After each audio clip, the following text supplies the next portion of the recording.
नमस्कार दर्शक बंधु जय जगन्नाथ नुआ जब्र अपडेट को आपण स्वागत जनाऊँगी। दर्शक बंधु आपण मैंने जदि कौन सी दशम श्रेणी पास किंबा आईटीआई पास जब खोजुंट ताहा भी कौन सी बिना परीक्षा तेरे आपण इंडियन रेलवे तरफ वेस्टर्न रेलवे तरफ 5349 गोटी रेलवे एप्रेंटिस पदवी निजुक्ति आसी जो केवल दशम श्रेणी किंबा आईटीआई पास करते एप्लाई करेंगे। एथे कौन एग्जाम ना केवल मेरिट रे आपण सिलेक्शन टी हेबो।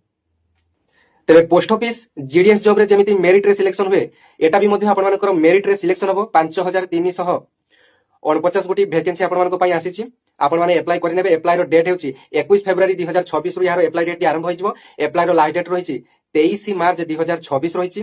तेबे यार डायरेक्ट लिंक टी जो मानकू दरकार आपण माने प्रथमे तो फॉलो करनेबे। तापर आपण मानकर मते डायरेक्ट बा पर्सनल मेसेज करिवे। कमेंट सेक्शन रे आपण माने लिंक मागिले यार लिंक टी आपण मानकू मु देई देबी सतो, किंतु लिंक टी आपण मानकू पई ओपन होबनी। जो मानकर की लिंक टी दरकार मते डायरेक्ट आपण मानकर मेसेज करिवे जे एप्रेंटिस रो लिंक टी दियंतु।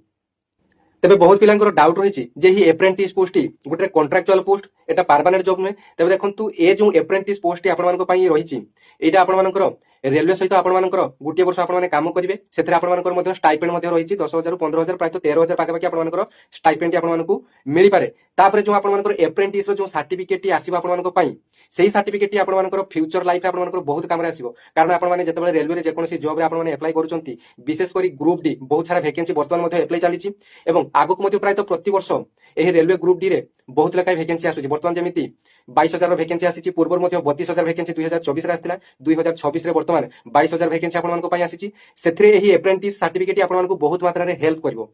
कारण जतबे आपण मानकर नियुक्ति क्षेत्र में आपण मानकर एथरे रिलैक्सेशन आपण मानकू मिलिबो। कम मार्क रखिथिले मध्ये आपण मानकू एथरे सिलेक्शन टी आपण मानकर हेई परिबो। बहुत पिला माने भाबुचंती जे आमे एप्रेंटिस कोर्स काहे की करबा। देखंतु आपण मानकर रेलवे सहित काम करबार अभिज्ञता पाइले पुनी आपण मानकर स्टाइपेंड आकार रे दरमा मध्ये 13,000 15,000 आपण माने पाइले। तापे आपण मानकर जो सर्टिफिकेट टी पाइबे से सर्टिफिकेट आपण मानकर जे कोन से रेलवे जॉब क्षेत्र रे आपण मानकू बहुत ही हेल्पफुल बा हेल्प आपण मानकू करिवो।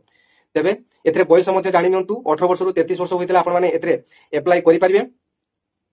विशेषकर दशम श्रेणी पास करते आपण मैंने आईटीआई करते जेकोसी ट्रेड्स रे आपण आईटीआई करते आपण मैंने अप्लाई करेंगे। करके लिंक आवश्यक मते डायरेक्ट पर्सनल डायरेक्ट मेसेज करेंगे डीएम करेंगे। मु लिंक टी आपण देदेवी। तेबे एमिति नुआ नुआ जॉब रो अपडेट पाइबा पई आपण माने सर्वप्रथम चैनल टी को फॉलो करनेबे। धन्यवाद। जय जगन्नाथ।